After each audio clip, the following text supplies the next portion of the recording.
Krishna Krishna Hare Hare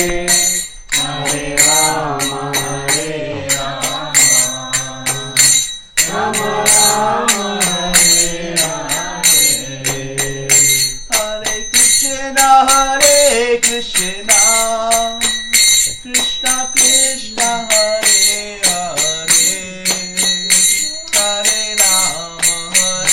Rama Rama Rama Hare Hare Hare Krishna Krishna Krishna Hare Hare Hare Rama Rama Rama Hare Hare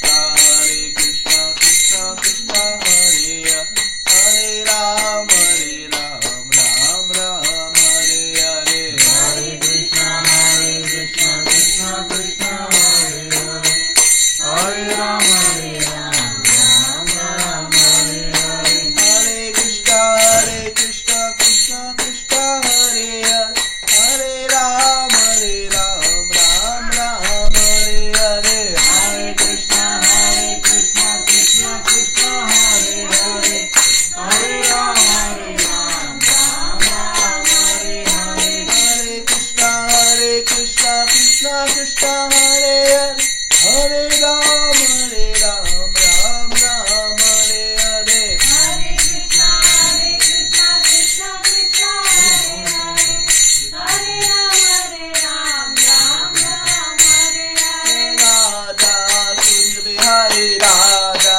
Kunj Bihari Radhe Radha Kunj Bihari Radha Kunj Bihari Radhe Jaya Radha Kunj Bihari Radha Kunj Bihari Radhe Jaya Radha Kunj Bihari Radha Kunj Bihari Radhe Jaya Jagannatha Jaya Jagannatha Jaya Baladeva Mai Subhadra Jaya Jagannatha Jaya Jagannatha Jaya Baladeva Mai Subhadra Jaya Srinath Ji Jaya Balagopal Jaya Srinath Ji Jaya Giri Govardhan Jaya Srinath Ji Jaya Balagopal Jaya Srinath Ji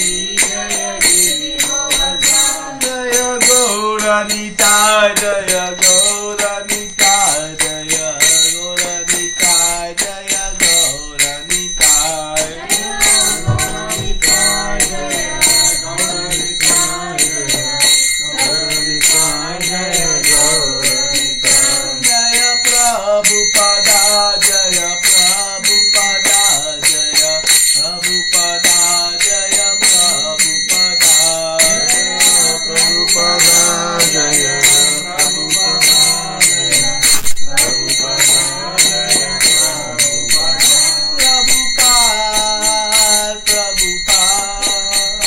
Prabhupada Jaya Jaya Prabhupada Jaya Prabhupada Jaya Jaya Prabhupada Jaya Gurudeva Jaya Gurudeva Jaya Gurudeva Jaya Gurudeva Jaya Gurudeva Jaya Gurudeva Jaya Gurudeva Jaya Gurudeva Jai Gaura Hari Bol Hari Bol Hari Bol Jai Gaura Hari Bol Jai Gaura Hari Bol Hari Bol Hari Bol Jai Gaura Hari Bol Jai Hari Nam Sankirtana ki Jai Śrīla Prabhupāda ki Jai Anta Koti Vaishnava ki Jai Om Namo Bhagavate Vasudevaya Om Namo Bhagavate Vasudevaya Om Namo Bhagavate Vasudevaya Om Namo Bhagavate Vasudevaya Om Namo Bhagavate Vasudevaya. Om Namo Bhagavate Vasudevaya. Om Ajnana-timirandasya Jnana-shalakaya Chakshuru militam yena Tasmai Shri Gurave Namaha. Shri Chaitanya Manobhishtam Sthapitam Yena Bhutale Swayam Rupa Kadhamayam Dadati Swapadantikam Vandeham Shri Guru Shri Yuta Padakamalam Shri Guru Vaishnavamscha Shri Rupam Sagrajatam Sagana Vitam Tam Sajivam Sadvaitam Savadutam Parijarasaitam Kṛṣṇa Chaitanya Devam Shri Radha Kṛṣṇa Padan Sagana Lalita Shri Vishakhanvitam He Kṛṣṇa Karuna Sindhu Dīnabandho Jagatpate Gopesha Gopika Kanta Radha Kanta Namostute Tapta Kanchana Gaurangi Radhe Vrindavaneshwari Vrishabhanusute Devi Pramani Hari Priye Vancha Kalpa Tarubhyascha Kripa Sindhu Devacha Patitanam Pavanebhyo Vaishnavebhyo Namo Namaha. Namo Vishnu Padaya Krishna Prasthaya Bhutale Srimate Bhaktivedanta Swami Niti Namine. Namaste Saraswate Devi Gauravani Prachadine Nirvishesha Shunyavadi Paschatya Deshatarine. Jai Shri Kṛṣṇa Chaitanya Prabhu Nityananda Shri Advaita Gadadhara Shri Vasadi Gaura Bhaktivedanta. Hare Kṛṣṇa Krishna Krishna Hare Hare Hare Rama Rama Rama Hare Hare.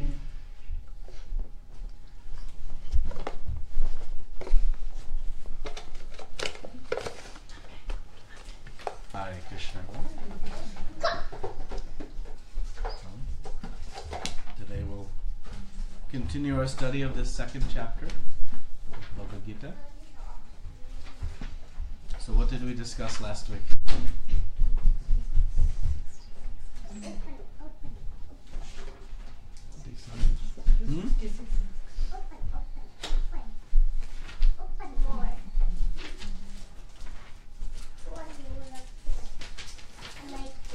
How to find peace? Peace. By connecting to Kṛṣṇa. By connecting to Kṛṣṇa. Is that the only way to find peace? That is the only way to find peace? How many other ways we have tried to find peace? Unlimited amounts, unlimited number of ways. So, Prabhupada wrote, disturbance is due to want of an ultimate goal. Until one gets full satisfaction of our wants, there will be a disturbance. There will be lack of peace. And Kṛṣṇa said last week, how can there be happiness without peace? So the peace of mind cannot be achieved through any material endeavors. Trying to satisfy the wants of the mind through sense gratification, materials, accumulations of so many things will never give us satisfaction. Because the result from any material endeavor is a limited result and is very temporary.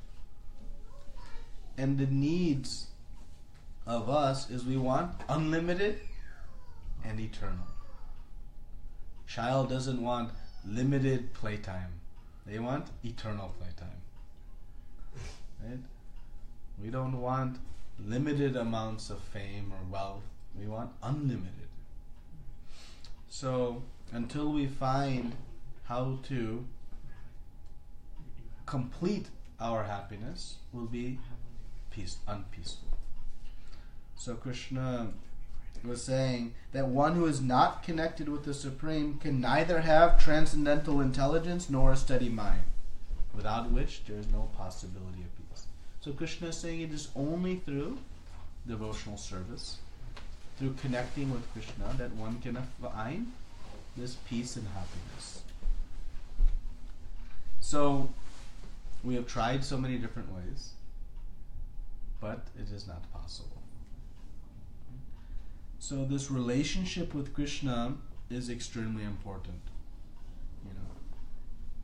We may try to better our positions by so many means, but until we come to loving relationship with Kṛṣṇa, it is not possible. But what is getting in the way of our pursuit of our devotional life? What gets in the way? Why we don't practice spiritual Kṛṣṇa consciousness all the time? Due to material desires. Due to our material desires. Anarthas. Our anarthas, our impurities in the heart. Because of the illusion, energy available. Because of the energy of illusion. What is Maya trying to convince us of? I'm body, and you get happiness from the senses.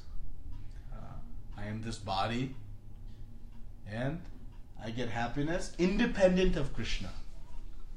Kṛṣṇa is saying happiness only comes when we are connected to Kṛṣṇa. And what is Maya's role? Her job is to give us the illusion that we are actually separated from Kṛṣṇa. But it is only an illusion. It is never possible. Right? So Maya convinces us, or tries to convince us, if we succumb to her illusion, that we'll find happiness somewhere else. And thus, maybe we try some spiritual life, but pulled by our desires, our material sense gratification, we fall away. Right? So Kṛṣṇa says in the 67th verse, as a strong wind sweeps away a boat on water, even one of the roaming senses on which the mind focuses can carry away a man's intelligence. Prabhupada writes in the Purport, unless all of the senses are engaged in the service of the Lord, even one of them engaged in sense gratification can deviate the devotees from the path of transcendental advancement. As mentioned in the life of Maharaj Ambarish, all of the senses must be engaged in Kṛṣṇa consciousness, for that is the correct technique for controlling the mind. So, Kṛṣṇa is giving a nice analogy. When you have a boat on the water, if it has no other means of control, when the wind comes, what happens to the boat? It moves. And if the wind moves in a certain way, it can even tip the boat and put it to the bottom of the sea. Srila Prabhupada comments in one lecture. Right? So, what is the wind that sweeps away our senses?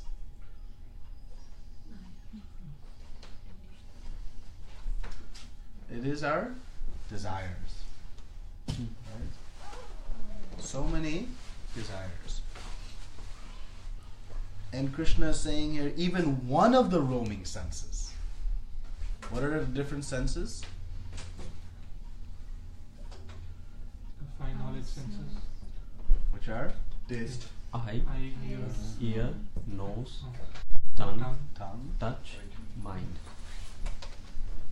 So these senses can sweep away Anyone has any practical experience of that, or never? All the time. We see something, and what happens? When we see something in matter, what happens? You get attracted and We get attracted. So then some desires develop. And then what happens after the desires develop? Nothing? we'll try to find out how to get that and start. And how much we will try to get it? A little bit of effort? More. Intense effort. Right? When the senses come in contact with any object, what happens? Those desires develop in the mind. And from desires in the mind, eventually they intensify, that lead to so many different types of activities. So many types of actions. So in the illustrations in Bhagavad Gita,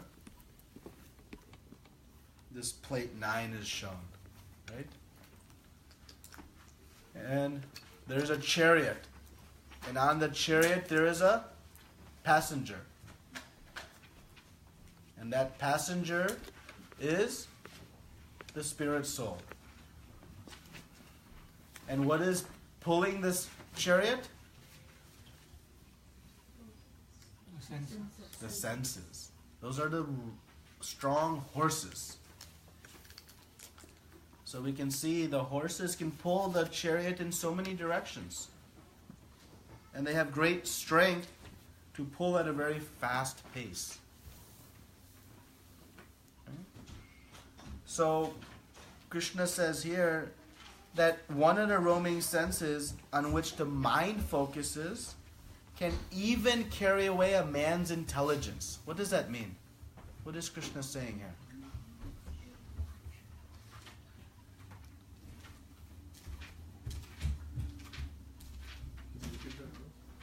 Kṛṣṇa says one of the roaming senses on which the mind focuses can carry away a man's intelligence. Intelligence is the one which controls the mind and it makes the decision based on what is good and bad for us. But if our mind is totally concentrating on one of the senses, then mind becomes so strong that it can even pull away the intelligence. So the senses, when they become so fixated on something, it intensifies the desires in the mind, such that even the intelligence of a person can become overpowered. Normally, intelligence is supposed to control mind, mind is supposed to control senses. Right? In that illustration, the driver is the intelligence. The ropes that are controlling the horses, tying the horses, is the mind. So we know in a normal chariot, who is the controller? The driver. Holding the reins, the ropes, they direct the horses this way and that way. But this is Kṛṣṇa saying that sometimes if we let our senses roam, then the mind can become so fixated that the driver lets go, because it's so hard to control, lets go of the ropes. Now who's in control? Wherever the senses want to go. When the driver of a chariot lets go of the ropes, what is the condition of the passenger? They're in safety?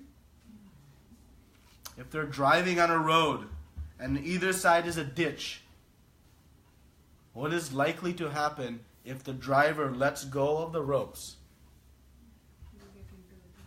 It's going to fall into the ditch. And destruction occurs. So Kṛṣṇa is saying here now that sometimes, actually most often, we know right from wrong. Intelligence knows, I should not do this.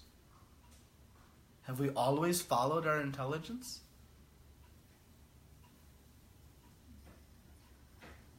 Right? We know I should not do this activity, but we still do it. Why?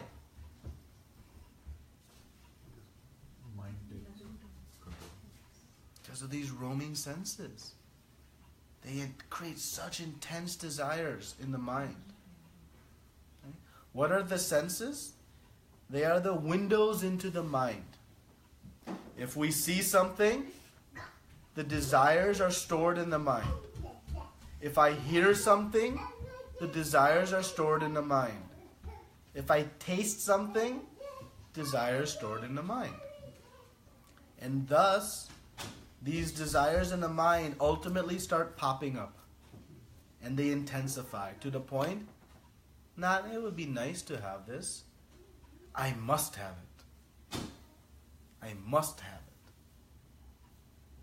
So much so that we'll go through extreme efforts to satisfy the senses. Anybody has gone through extreme efforts to satisfy their senses?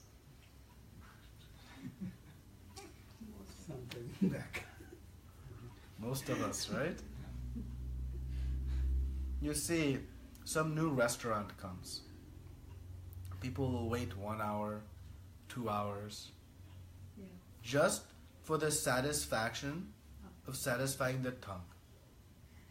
A cow will eat grass on the street every day and get the same satisfaction of filling its belly.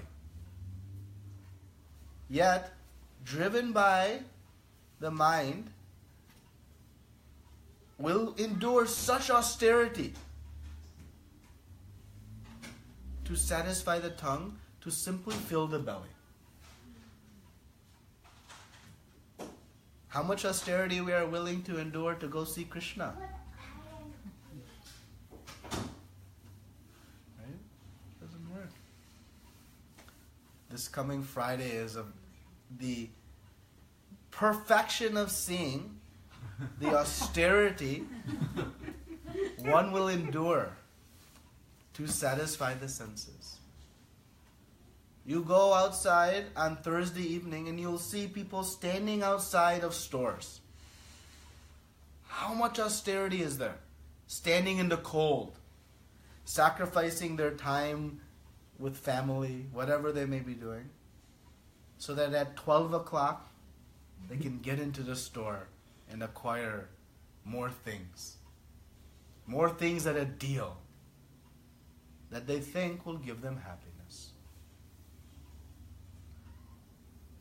We're willing to stand in line to go see the Supreme Personality of Godhead? Even the slightest inconvenience, I'll go next time. But to satisfy the desires of the mind,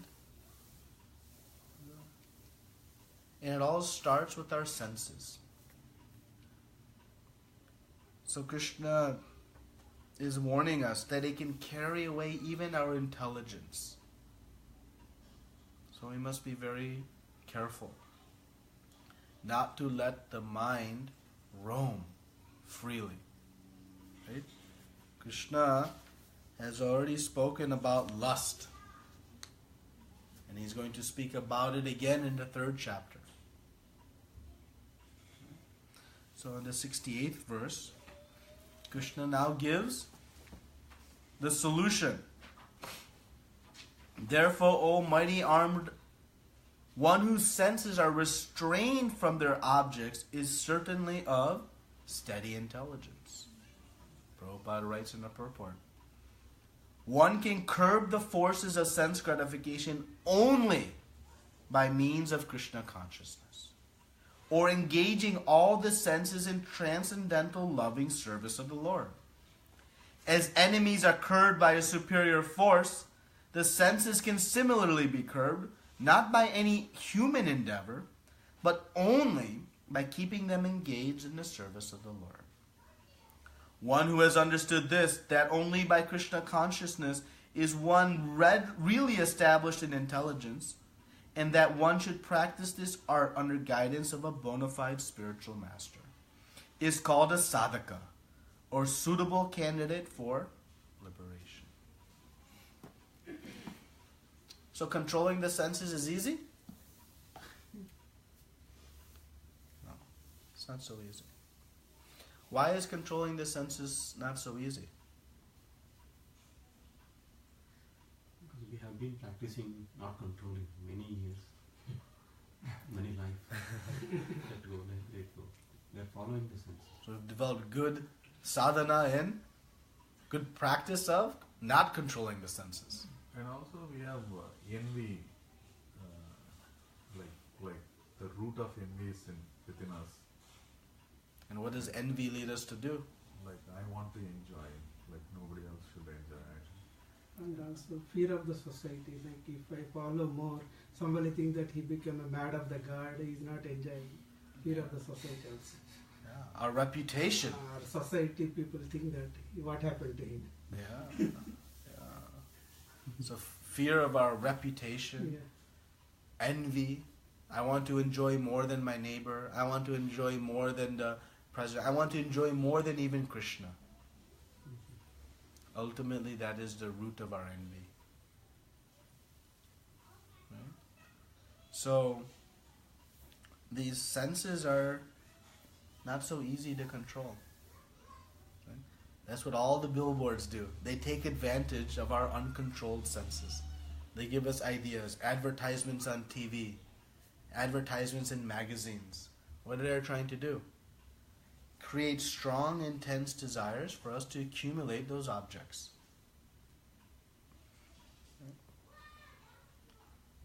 But any of us want to restrict the senses? Do we enjoy restrictions?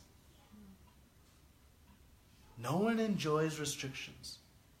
Prabhupada writes in an earlier purport that nobody likes to be restricted.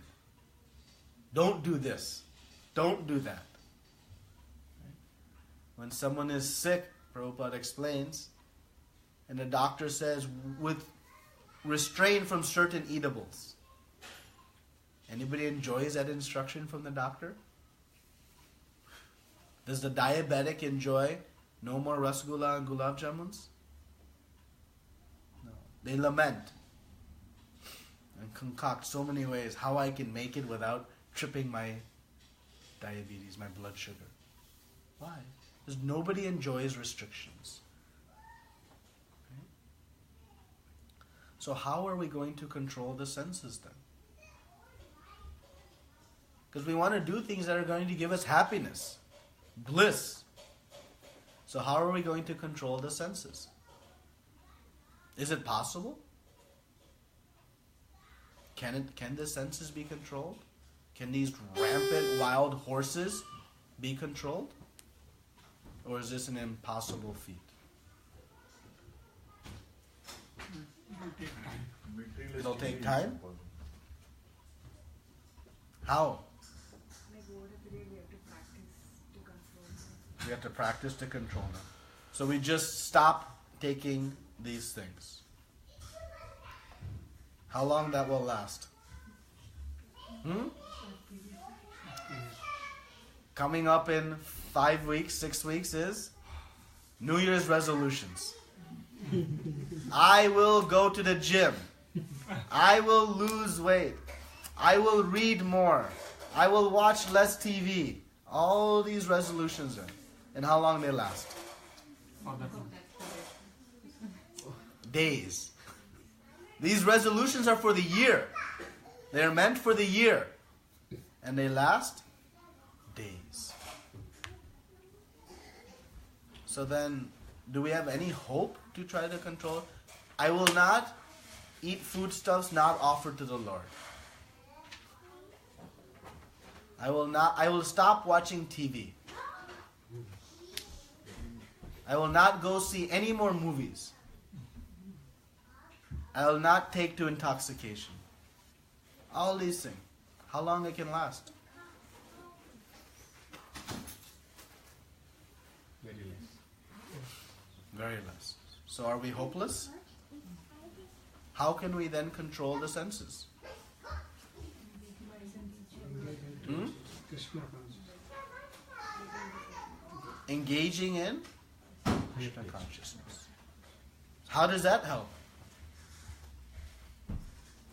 How does engaging in Kṛṣṇa consciousness help us control the senses. Don't have to control myself. Because we don't have to control them? Why not? With smaller restrictions, whatever Krishna consciousness Once we are in a Krishna consciousness, you are doing something, the senses will think always what you are doing. So once you are practicing Krishna consciousness, the senses will follow along with it. You don't need to control that.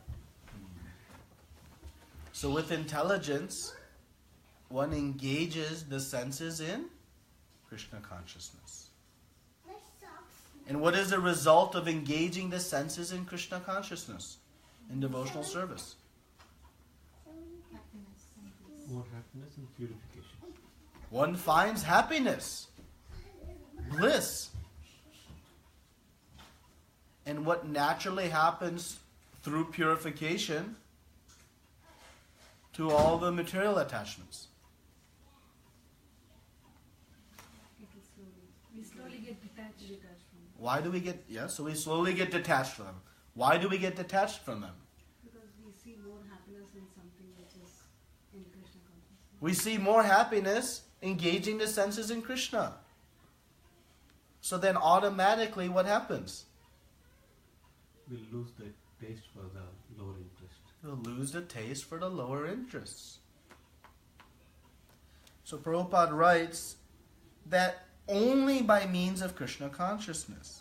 And then he later writes, as enemies are curbed by a superior force. If the senses are very strongly attached to material sense objects, how will it detach them? By a stronger force. And what is the strongest of all forces? Krishna consciousness. Devotional service to Krishna. Just like if I have a magnet that is attached to a piece of metal. Right? A piece of metal attached to a magnet. It's a strong attachment. But if I bring a stronger magnet on this side, what will happen to that piece of metal? It will detach from this and attach to the stronger force, the stronger magnet. So our senses are attached to so many things that we think we cannot detach from. And what is our fear in detaching from our material sense objects? What is our fear? We are losing fun and happiness. I fear that I'll lose something. I'll trade something of high value for something of lower value. So I hold on. I was explaining on Friday the foolish person who was holding on to the pole, trying to subdue its hunger pains, and not willing to let go when someone is offering foodstuffs. Thinking, if I let go of this pole, that hunger pain that is being subdued by pressing against the pole will increase my pain. Not realizing that letting go of that is going to ultimately allow one to fully relief of pain by taking foodstuffs. So similarly, our fear is that I'm going to let go of my material sense enjoyment activities and get something. So how do we overcome that fear? That concern. By tasting the higher. Okay. By understanding from the senior Vaishnavas, their experience, how they have. Okay. So Prabhupada writes, one should practice this art under the guidance of a spiritual master, a bona fide spiritual master.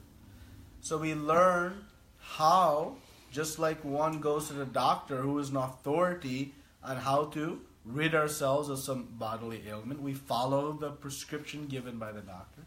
Similarly, Prabhupada is guiding us that we should follow the instruction of a spiritual master to guide us in the practice of Krishna consciousness.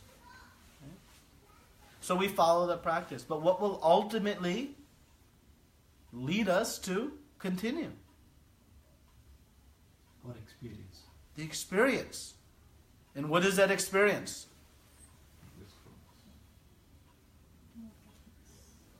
I used to get so much happiness in this activity. Now I'm enjoying more coming and discussing Bhagavad Gita. Why? I don't know. It's peculiar. I used to enjoy sleeping on Sunday mornings as late as I could. Perfection of morning was how late I woke up. Success of the day was based on what time I woke up. That's how we define. Today was a good day. I woke up at noon. That used to be happiness. Now, maybe some of you have happiness of coming in discussing Krishna consciousness. Getting up early is giving happiness. How is possible? That is the potency of devotional service. When the senses are engaged in devotional service, one achieves perfection. One finds the highest. It is the only way to pull the senses away from material objects. Just trying to abandon all of our material sense enjoyment activities, just detaching, is not a long-term solution. It won't work. Because the senses are active. By the nature of the soul being active, the senses need some engagement. So sitting in a cave and trying to forget about pizza and movies and cricket and politics and all these stuff won't work. Unless one is sitting in a cave engaging the senses in some higher activity, some superior force, as Kṛṣṇa says. And how will we know if it works? How do we know if this works? By experience. Trying it. Kṛṣṇa says, he's so kind. He says, you try it. Despite all of your material attachments, you just try it. And if you get the right, good experience, you continue. And continue means we do more and more spiritual activities, and slowly we must let go of all of our material activities, our material attachments. Our progress in devotional service is measured by? It's measured by how much I have detached from my material sense enjoyment activities. That is the measure of our progress in spiritual life. That's how we can see, yes, I am making. And if it's not happening, is it a flaw in the system? No. It means there's some flaw in our practice. If I'm going and playing tennis and the balls are still going everywhere but straight, is it a flaw in the racket or the ball or the court? No. It's a flaw in my execution. So how to get the ball to go straight? Control your mind. I'm practicing. Practicing the right. Practicing the right. How I'll find practice the right? From the bona fide person. From someone who can teach me exactly how to do it correctly. Prabhupada thus says, one should practice under guidance of a spiritual master. Then, so if the system is not working, it's not the system's fault. It is something, some flaw in our execution. And how to fine-tune that execution? We take shelter of Guru. And through the shelter of Guru, Guru will guide us. When we are ready, we have to first have the acceptance that I cannot solve this problem on my own. I need help. We must open the heart with humility and say, I've tried myself. Then Guru will show exactly how to practice Krishna consciousness to achieve happiness that's so far superior to anything else one can achieve. And thus one very easily becomes 100% Krishna. Despite what society may say of that person. Why? Because one is no longer getting happiness based on what my neighbor thinks of me. How many people on Facebook comment on me. My happiness is not based on what my coworkers think of me. My happiness is based on how happy my heart and mind is. So don't care what others think. Right? But so long as we are attached to what others think, then that will affect our happiness. So there are many, in all these things we want proof, right? We want proof that this works. We want proof that restraining the senses works. Because as soon as they say restraining the senses, we think, oh, no more fun. When Srila Prabhupada came to New York, he came to the most fallen of fallen places, maybe in the universe. The Lower East Side of Manhattan and Lower West Side of Manhattan, where people were engaging their senses in so many activities. So many activities that are inconceivable even today. The types of drugs they were taking, the types of illicit affairs that were taking place, concocting so many different ways, rejecting society, rejecting social norms at that time. And how Srila Prabhupada was able to get them so quickly to give up all these nonsensical activities. Because he was offering them something of a higher taste. Something that was giving them more pleasure than their drugs, than their sex life, than their crazy ideas and music and all these things. He was giving them something of higher taste. So we see it right before our eyes. It has happened. It is happening today. How many of us had crazy attachments to so many things and that we're slowly able to withdraw from? Anyone who's forcing themselves to withdraw? It is by experiencing the higher taste. Prabhupada writes in the Purport of the prior verse, Maharaj Ambarish. We discussed a few weeks ago about the pastime of Maharaj Ambarish and Durvasa Muni. Maharaj Ambarish was engaging all of his senses in devotional service. He was fully detached from the opulence of running the entire world. The entire planet was under his control. Yet he was fully detached, focused on serving Kṛṣṇa. How one can detach from the great position of being the ruler of the planet. So much opulence, a treasury with unlimited jewels, power that no one else on the planet has. So many opulent foodstuffs available. Anywhere you walk, people are bowing and succumbing to your presence. How one can detach from such situation? Only if they are attached to something that's so far superior that seems irrelevant, useless, worthless, like the trash in our house that we take to the curb. That is the position of Maharaj Ambarish. So much so that when Durvasa Muni came and played some tricks, I won't go through the whole pastime in the interest of time, Durvasa Muni became agitated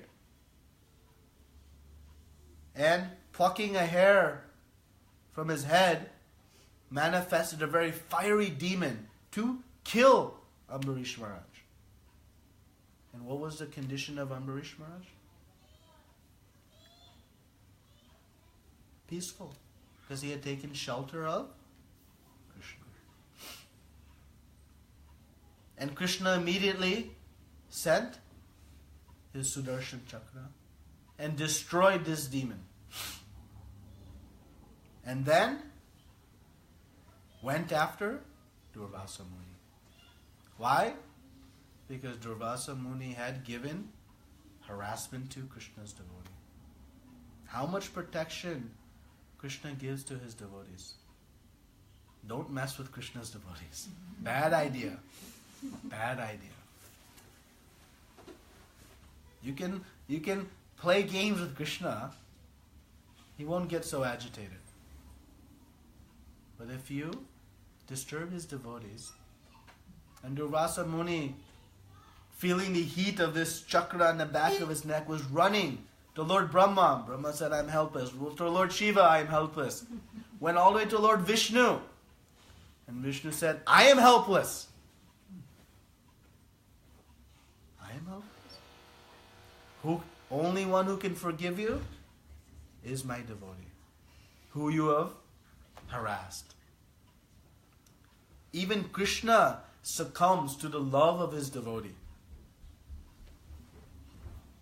And so Durvasa Muni went back to Ambarish Maharaj 1 year later and had offered his obeisances and pranams. And Maharaj Ambarish was not the least bit insulted, was not the least bit offended by the activities of Durvasa Muni. He continued his fast for 1 additional year, waiting for Durvasa Muni to come back and honor prasadam in his home before he would honor prasadam.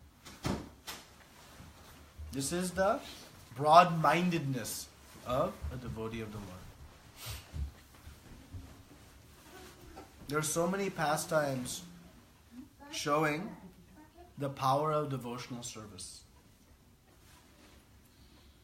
and the dangers of the roaming senses. Shall we discuss one more pastime? This is the pastime of Srila Bilva Mangala Thakur. We have discussed sometimes this pastime. Bilva Mangala Thakur is a great acharya in our line of Krishna consciousness, devotional service. How do we know he's a great acharya who has presented something of great value? Well, we know Chaitanya Mahaprabhu himself came for the purpose of awakening this purest, highest love in our hearts. This purest love that one obtains the perfection of life. And he came to show how to awaken this love of God. He gave the greatest of all gifts. There is nothing beyond Krishna Prema, pure love. That is the ultimate perfection. And Chaitanya Mahaprabhu came to give it to everyone. And was not just saying, he was showing by his own example how to give. And if we see in the pastime, Srila Krishnadas Kaviraj Goswami in Chaitanya Charitamrita narrates that when Chaitanya Mahaprabhu went on his tour of India, we know he returned with 2 books.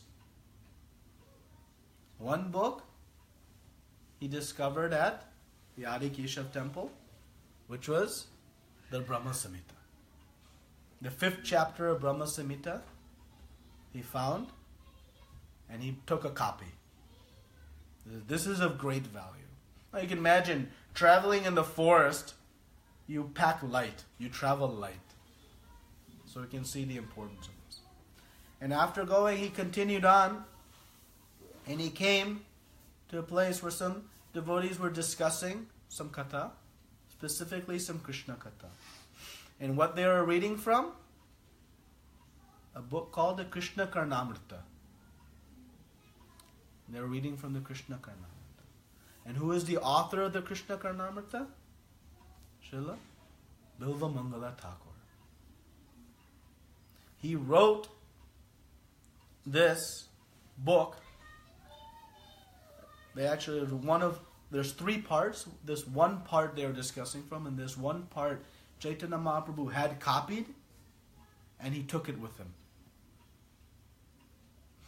And this book contains the deepest essence of the pastimes between Kṛṣṇa and Śrīmati Radharani.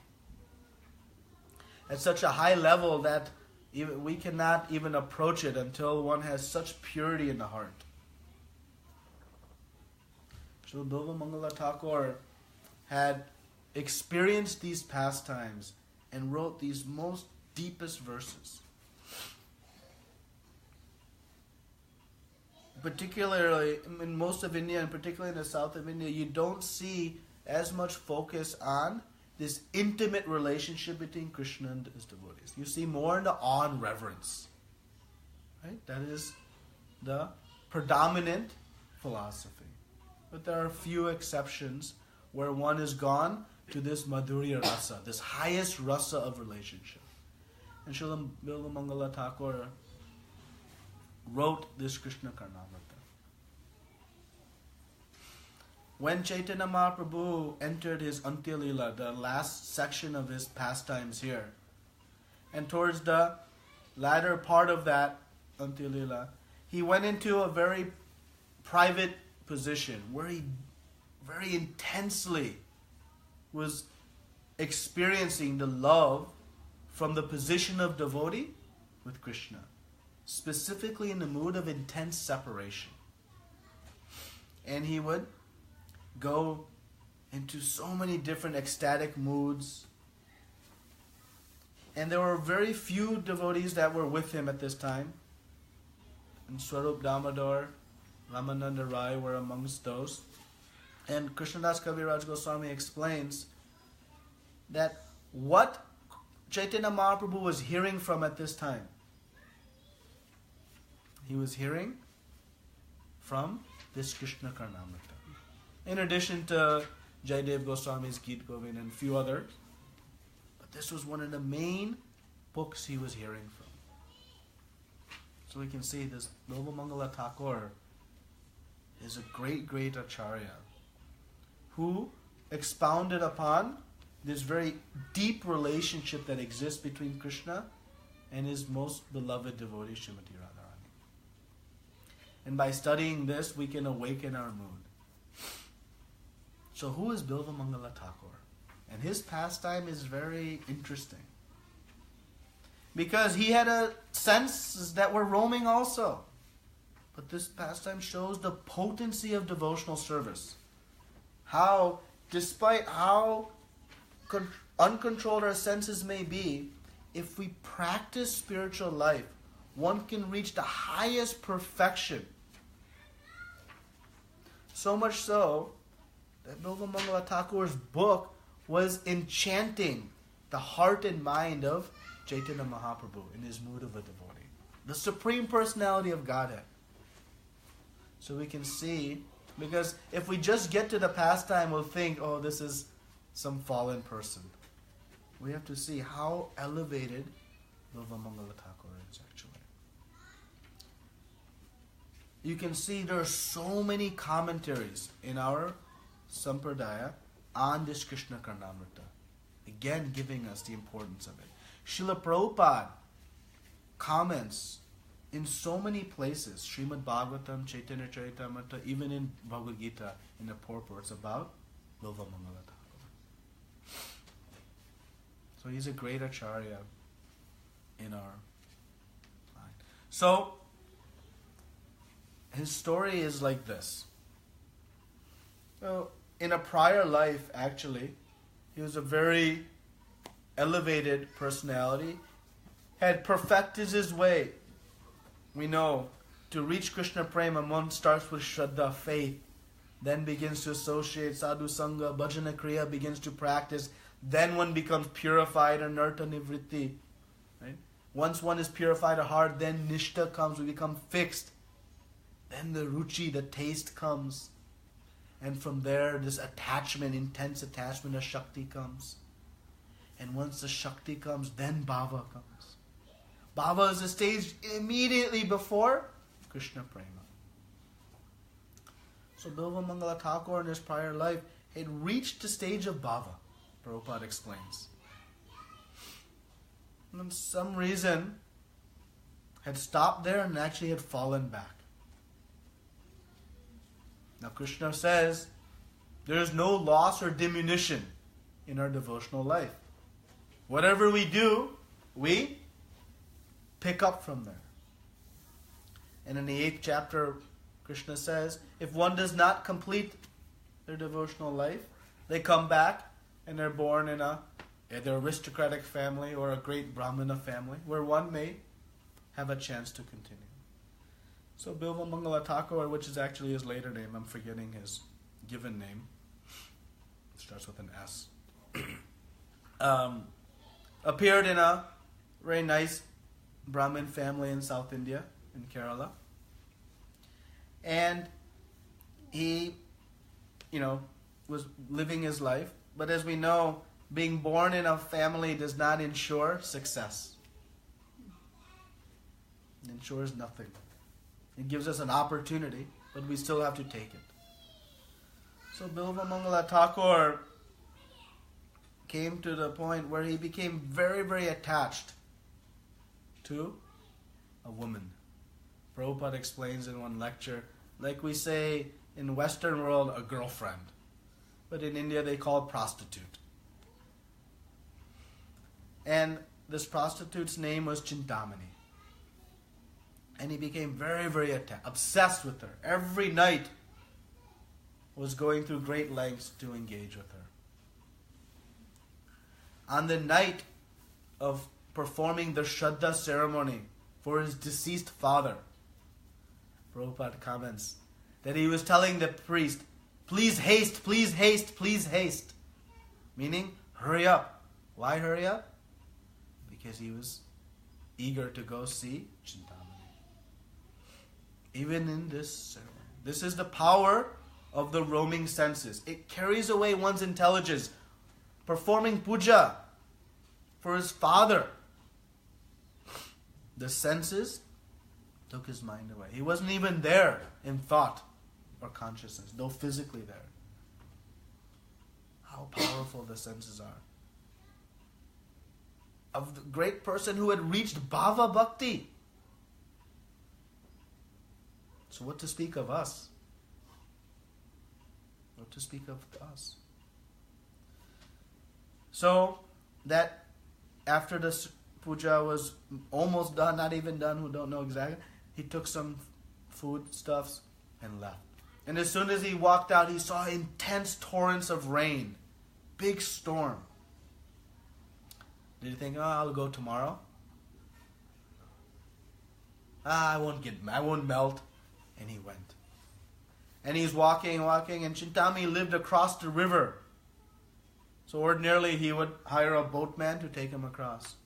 But today, because of the intense storms, no boatmen were there. No one would risk crossing. The waves and currents were so strong. Did you think, I'll go tomorrow? This is sense desire. So intense.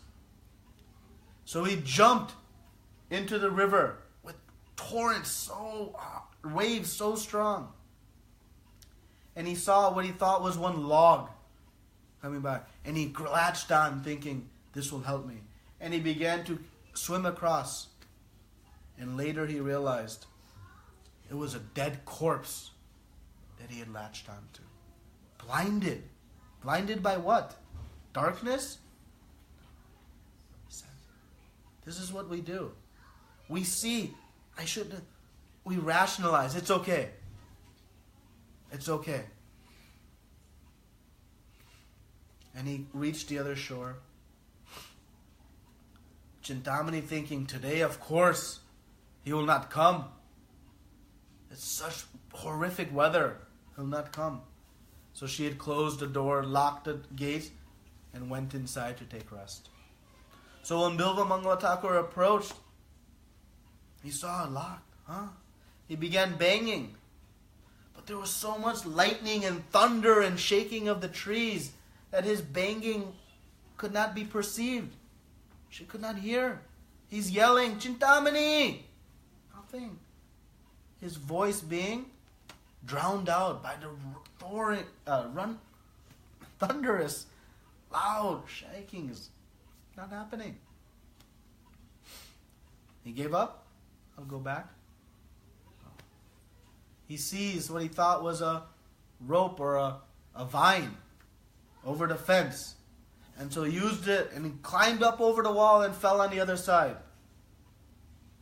Only to realize what he was holding on to? A snake. Grabbed onto a snake to come over. We see a snake, we run with intelligence. But senses are so strong. Even if death is possibly imminent, we'll pursue out of so-called courage. Finally, he reaches the inner door, and Chintamani says, "What are you doing? You've come in this type of weather." And she says to him, "You know,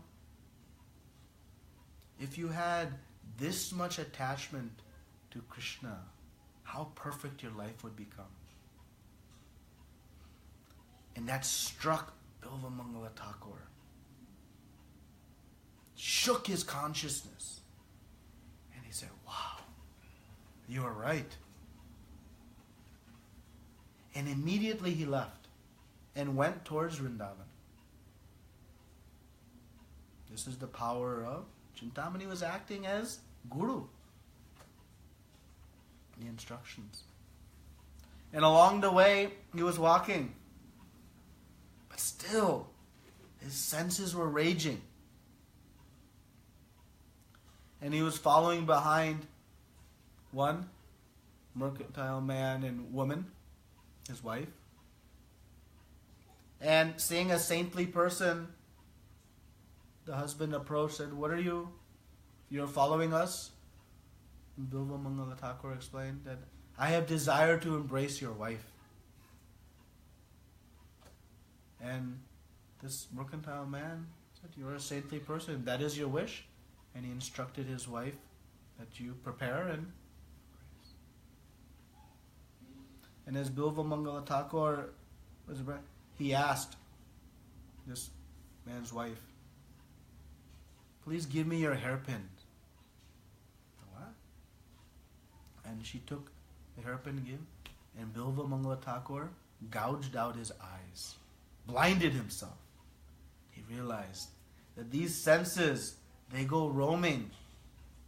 They will lead to my destruction. I never want to see again a so-called beautiful woman. And he left immediately there and made his way to Vrindavan. And there he began to engage in devotional service. So purely, so intensely, that Kṛṣṇa himself would come every day and give him milk to take. Every day. And he had such deep realization. He had picked up where he had left off, purified from all of his sense desires, and entered the perfectional stage of Kṛṣṇa Prema. And that is when he wrote this Kṛṣṇa Karnamrita. So we see the extreme extent of which one will endeavor when the senses are uncontrolled to satisfy them. But we also see the extreme potency of devotional service. When one takes to the process of Kṛṣṇa consciousness, no matter how extreme our sense desires may be, they can be squashed, and one can reach the highest stages of devotional service. And one can obtain such purity that they can understand. One of his names was Lila Shuka, meaning he was the parrot of Krishna's pastimes, of the Lila.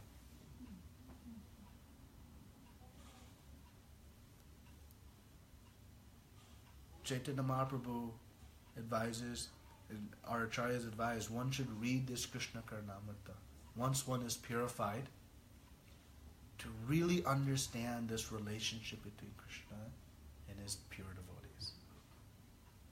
Now, how one can obtain such realizations? It is through the process of devotional service. And Bilva Mangala Thakur became a great, great devotee. He was a great devotee in his prior life. He had fallen, but as Kṛṣṇa says, my devotee never perishes. And he again regained and went to the highest realms. So much so that Chaitanya Mahaprabhu relished the writings of Bilva Mangala Thakur daily in his final section of his pastimes here. So, whatever sense desires we have, they can be squashed if we take to the practice of devotional service, as Prabhupada says, under the guidance of a bona fide spiritual master. But we first have to have intense desire and the humility to know I cannot do this on my own, and that it will happen. We see Prabhupada comments about controlling the senses, that even Lord Brahma and Lord Shiva succumbed to their senses. Prabhupada writes, in order to show us that even great personalities like this can succumb to their senses. Prabhupada explains that even Lord Brahma became attracted to Saraswati. Lord Shiva became attracted and was chasing after Mohini, to show us that these senses must be controlled.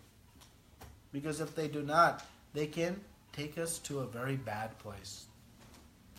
Even great personalities, so what to speak of us? We must control our senses. And the only way to control them is by performing devotional service. Haridas Thakur was approached by Maya Devi herself in the cave. This is explained also in chapter 3 of Antya Lila Chaitanya Charitamrita, the glories of Haridas Thakur. Maya is constantly trying to convince us of illusion that we are separate from Kṛṣṇa, that enjoys so many things in the world. And her strongest force, Prabhupada always writes, is the attraction that's created between man and woman. This intense desire is virtually all of society is revolving around this. So Haridas Thakur, who we know is the great Namacharya, the potency of bhakti is so strong that Maya Devi herself, in the form of an extremely, exquisitely beautiful lady, came to try to captivate Haridas Thakur's mind. And we know after 3 days of trying, she gave up. And she inquired how to find perfection of life. And he instructed her to chant the holy names of the Lord.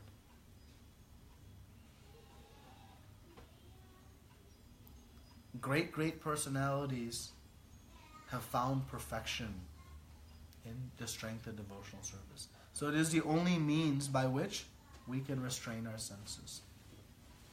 And if we don't control our senses, we do things almost as extreme as Bilva Mangala Thakur did.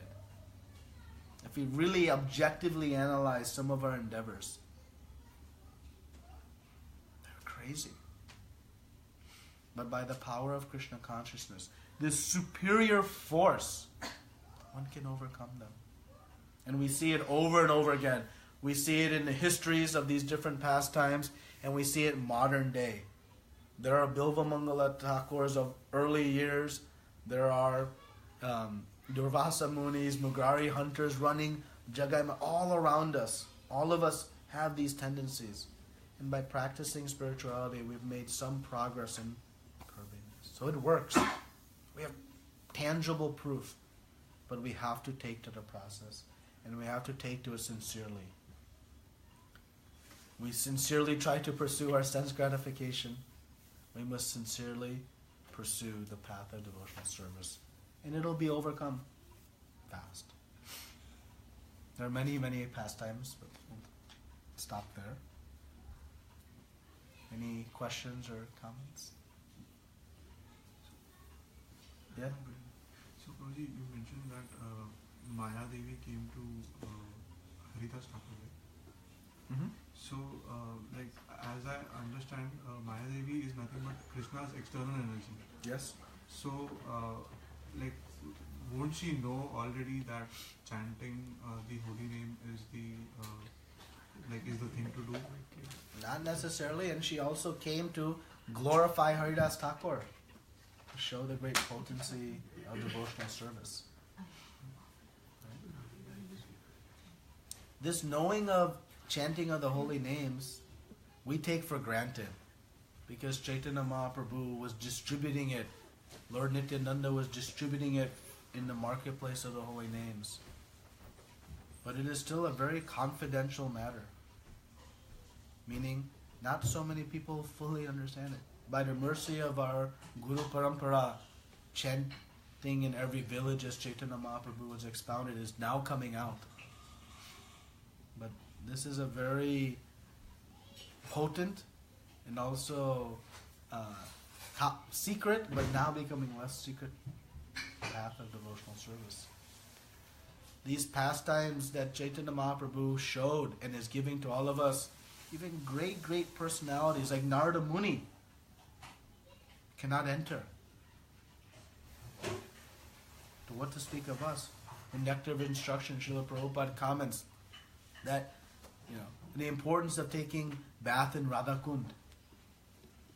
How we can go to Radhakund when even great personality like Narada Muni cannot go.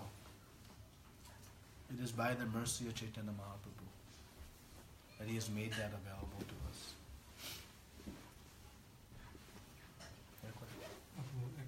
How to develop the sense gratification to devotional service?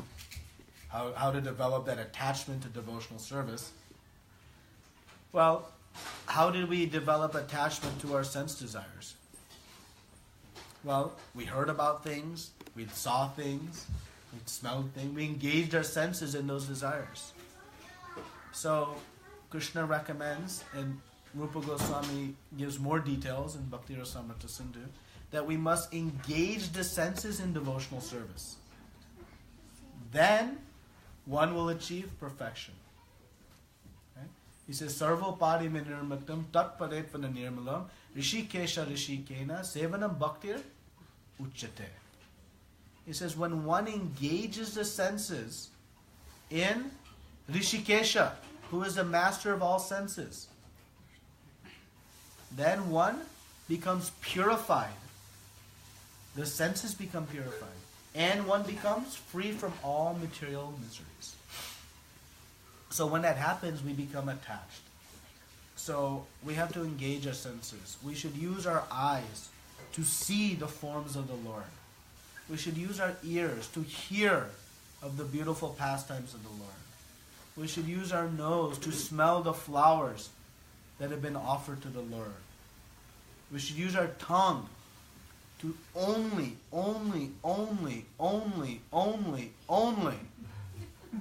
take Kṛṣṇa prasadam and to speak of the Lord. Rupa Goswami explains in the Nectar of Instruction, Vacho Vegam, Manasakaroda Vegam, Jiva Vegam, Udaro Pashta Vegam. These 6 urges we must control. Vacho, urge to speak. Manasa, of the mind. Krodha, anger. Right? Then the Jiva and Udara Pashta, the tongue, the belly, and the genitals. We must control. And Bhaktivedanta Saraswati Thakur in his commentary writes that if one controls the tongue, then automatically the belly and genitals become controlled, because they form a straight line. And if we control the tongue, all the other senses will be controlled. And the best way to control the tongue is to only, did I say only? Only honor Kṛṣṇa prasadam. That is the means by which one can control all the other senses. And we know taking prasadam has such wonderful... The best part of Bhakti Riksha is prasadam, no doubt. So Krishna says, you eat as much. Prabhupada said, eat as much as you want. No austerity needed. But so how to develop that intensity is by engaging the senses in devotional service. One will experience happiness, and then one will do more. And how to know? We have to hear. It can be home also what we offer to God. Anywhere. Anywhere. Krishna's everywhere. Yeah. Everything we offer. We take some water from the faucet. We should first offer to the Lord, then take. Everything we cook in our home, we should first offer to the Lord, then take. It has such purifying effects for us. It is how Srila Prabhupada started this most powerful international society for Krishna consciousness. When he first started, he was not giving Bhagavad Gita classes. He was simply giving prasadam. Because he knew from that, purification occurred. Then the philosophy would come. Then the chanting would come. He started with prasadam. It's so potent. But as soon as we veer off from that, this mode of passion, the mode of ignorance starts to fire in ourselves. So taking Krishna prasadam is very important. That's why we chant this prayer, but we should understand this sarya vidya jaldradinde tahe kaljive filivese sagare taramadya jilati, right? We chant this before honor. What is it saying? That the tongue is the most voracious of all senses to control. But it can be controlled by taking this most wonderful prasadam. They are senses are a network of paths leading to death. I'm just paraphrasing. But, my dear Chaitanya, my dear Nityananda, I'm calling out to you in help. This is what we're chanting when we're honoring prasadam. But we should know what is it that we're chanting. Otherwise it becomes ritualistic. Mahā-bāho govindinama, we're just meditating when prasadam will come. No, we should first meditate at how voracious and uncontrollable this tongue is. Let me honor this prasadam as a means of accepting the mercy of the Lord and to purify. So start there. And slowly we'll become attached. You're already becoming attached. You're coming 2-3 times a week. That means your senses are becoming attached. You're enjoying something. Otherwise you wouldn't come. So it's happening. Just continue. Another question? No, the intelligence which you are saying here, it is referring to the senses, is it? Like No. Okay, it's different from... Senses are one. Mind is one. Intelligence is one. They're separate. Kṛṣṇa will explain. So the subtle body consists of mind, intelligence, false ego. The gross body, earth, air, fire, water, ether. The senses are part of the gross body. Right? The senses are the windows into the subtle body. So, the mind and intelligence and false ego, and then you have soul, which is the spiritual body. Kṛṣṇa will say in the 3rd chapter that lust has taken strategic positions. This lust is what drives our material sense desires. Where it is sitting? In our senses, in our mind, and intelligence. It has taken a strategic role, positions there. And so he recommends that we have to attack this lust from both sides. Not exactly how he says it, but... And he says we must control the senses. That means at least we must follow the 4 regulative principles strictly. That we must follow strictly. No meat eating, including fish, onion, garlic. No intoxication, including tea, coffee. No illicit sex. And no gambling. And on the other side, we must, with intelligence, engage in devotional service to strengthen our intelligence. Knowing I am part and parcel of Kṛṣṇa. And with the strong intelligence, it will bring under control the mind and the senses. So the intelligence is that voice in your head that says, no, don't do it. Mind says, do it, do it, do it. But there's that voice, we've all had it, right? Something is sitting in front of us. Mind is saying, ooh. Mouth is watering. Intelligence is saying, it's not offered to Kṛṣṇa. And sometimes we listen to that voice, and sometimes we don't. So how to listen to that voice? We must strengthen the intelligence. We must acquire knowledge. By acquiring knowledge, the intelligence then becomes steadfast, strong. Kṛṣṇa will say that by the weapon of knowledge, you do this. In the 15th chapter, he'll speak how to detach from this banyan-like tree of the material world. How to content? By the weapon of knowledge. So knowledge strengthens our intelligence to say no and to follow. Okay? Any other questions? Here is a question. How can we control our senses at the time of puja? Most probably it is not controlled. Please let me know. Well, at the time of puja, controlling the senses in the mind while we're chanting our japa is still difficult. So many thoughts will come. But we have to try to get better at it each day. So, will not be perfect day 1. Will not be perfect day 2. But chanting is a lifetime endeavor of perfecting quality, improving quality. And what is the definition of quality of chanting?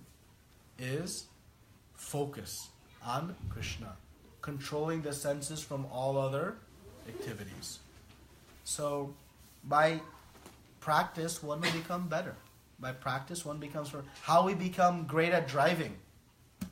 We practice. How we became great at engineering? By practice. We weren't great day 1. We went through so much training, education, then on-the-job training.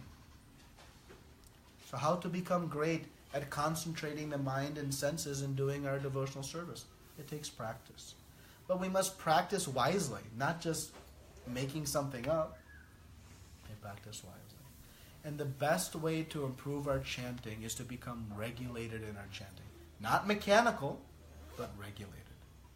Regulated means we chant at a very specific time. We say, this is my chanting time.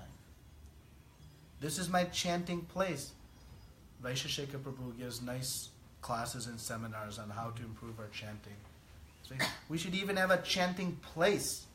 Because when we become regular like that, the mind will start to realize, this fellow, he's not going to pay attention to me. This is chanting time. I'll wait till he's done. The mind works that way.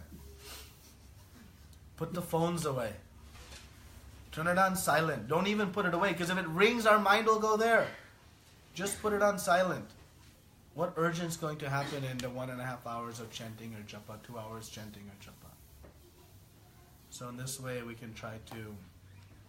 And again, if we deem it important to control the mind and senses in our japa, it'll happen.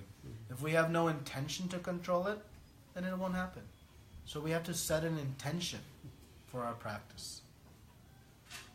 It should be our goal. It is one of the 10 offenses of chanting the holy names, which is to be inattentive while chanting. Here is a question. I did not know we could not eat garlic and onion. Why is that? Why is that? I drink wine in my dinner sometimes. So, it's a good question. Thank you. Why we don't take onion and garlic? Well, it goes back a couple of steps. So, as we know, there is a jiva, a soul, in all living entities, including plants and vegetables. So, by taking foodstuffs which are not offered to the Lord, we incur some sin. Even taking a potato, carrot, there's some sin, unless we offer to Kṛṣṇa. So to become fully sinless, we must offer to the Lord. So being a vegetarian is not enough. We must offer all our food to Kṛṣṇa. So to offer to Kṛṣṇa, we must offer what He accepts. And He gives us very clear guidelines on what He accepts.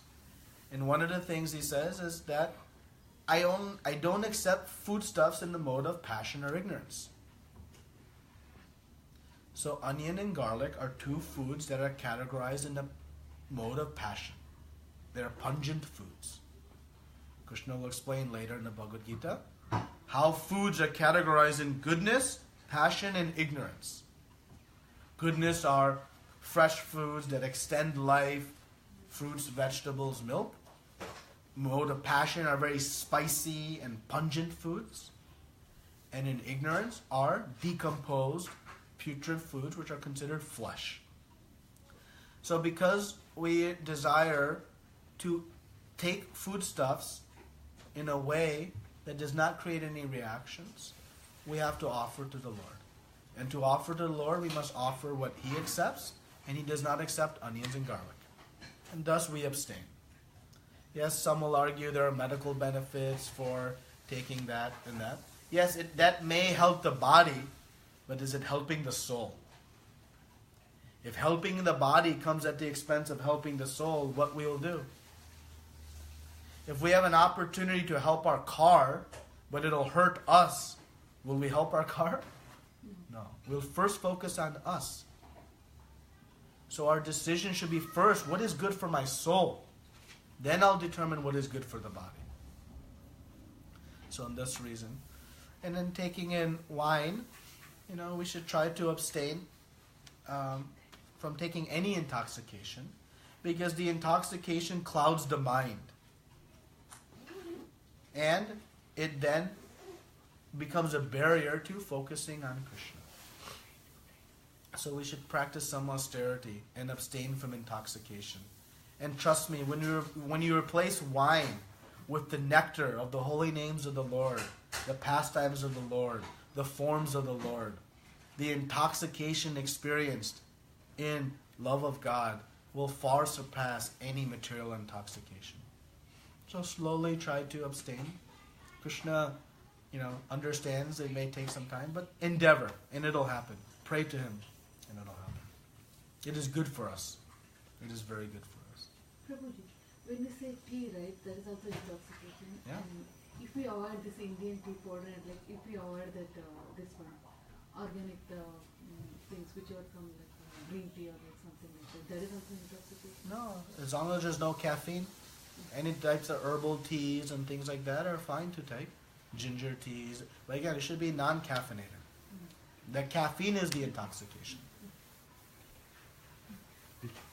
Some coffee they are decaffeinated. That is okay. In office we can see that. There are progressions in everything. So when we talk about like onion and garlic, for example, sometimes that becomes a barrier to folks. The point is in the foodstuffs to avoid, first we avoid all flesh. Then we avoid things like eggs. Then we cut out onion. So it's a slow progression. Not slow, but it's a progression at least. And we determine the pace. In intoxication, first we take out the heavy drugs. Then the liquor and nicotine, things like that. And then we come to these caffeine. Right? So it's a progression. Then even decaffeinated coffee has about 10%, 8% of the caffeine of caffeinated coffee. So some strict devotees will also abstain from decaffeinating. But that's an individual decision under instruction of Guru, how to follow. There is not a black and white. So, any other questions? Comments?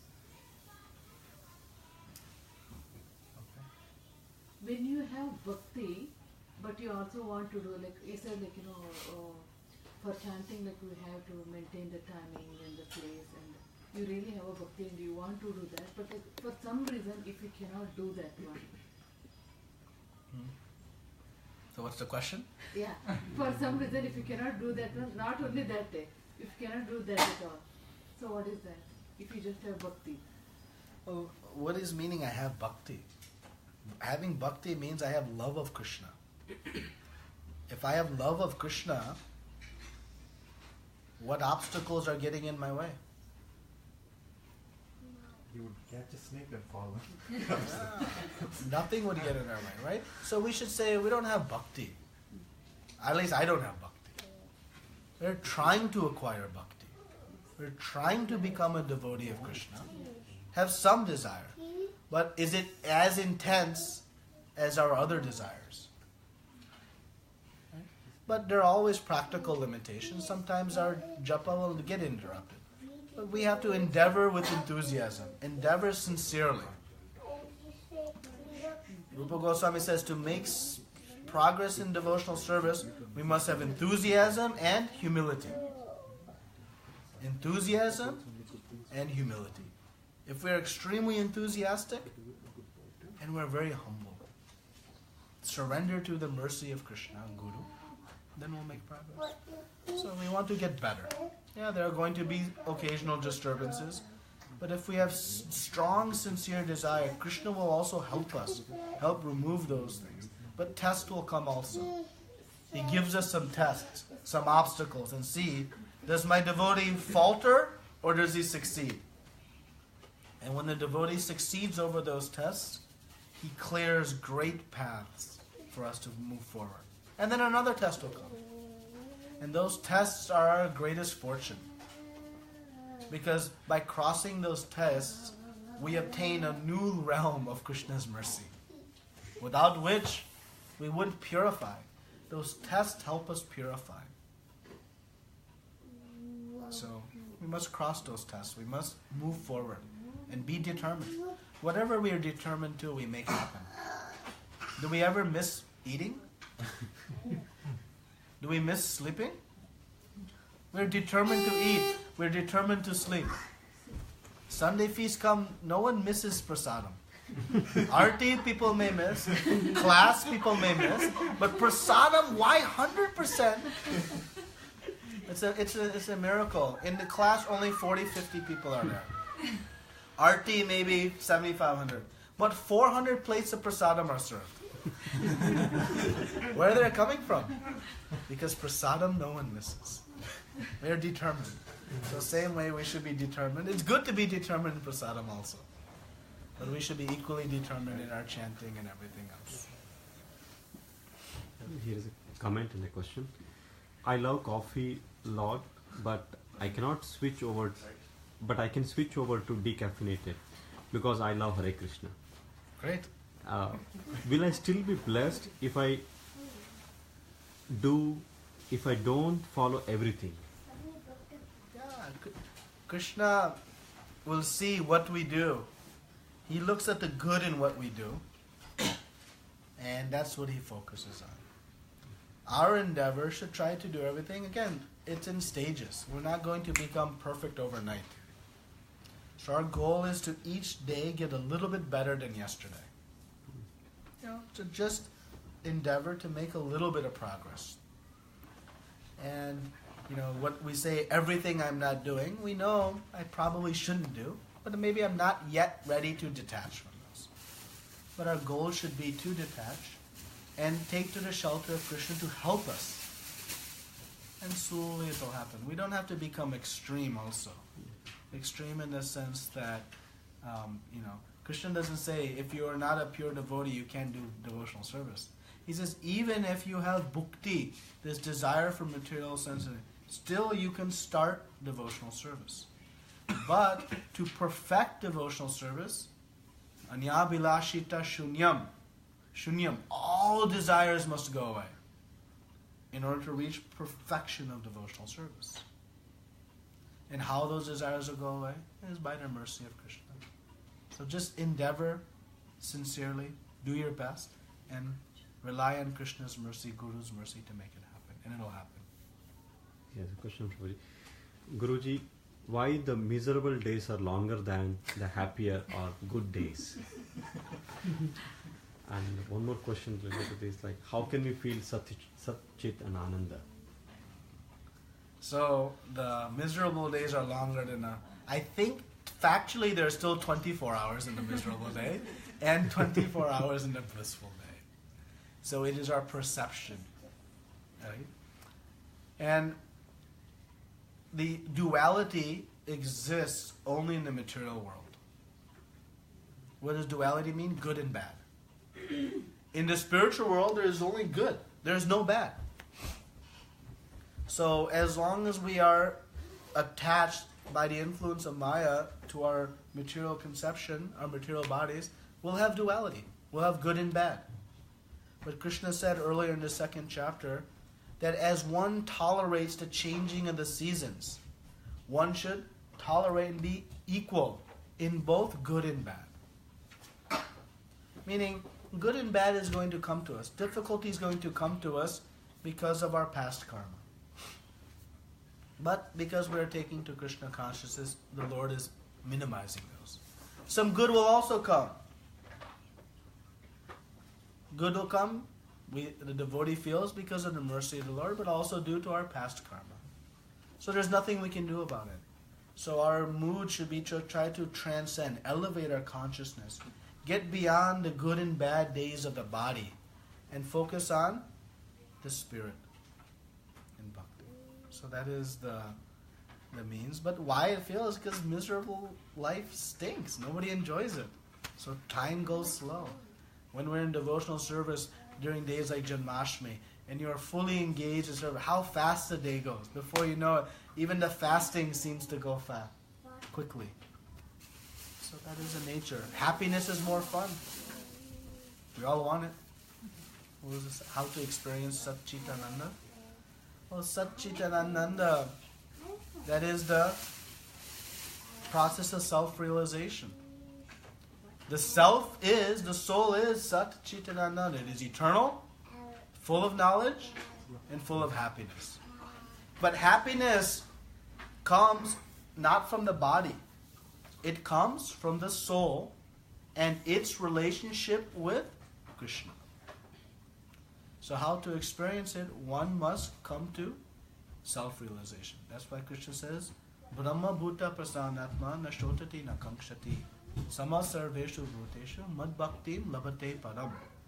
That when one Brahma bhuta becomes self-realized, realizing I am spirit soul, part and parcel connected to my Supreme Lord, then prasanatma, become fully joyful, happy.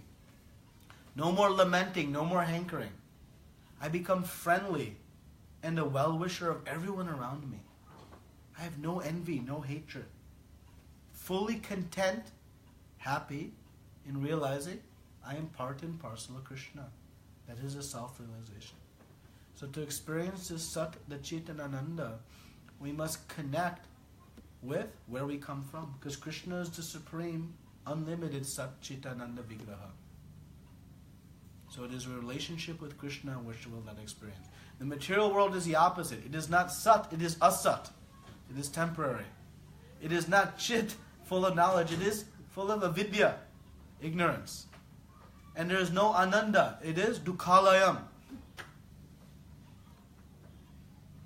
Material world is the complete opposite of eternal knowledge and happiness. It is temporary, ignorance, and unhappiness. Maya is trying to convince us of the other way, but it is not. Anything else? So, do we experience Satchitananda only when we go back to spiritual world? Or? No.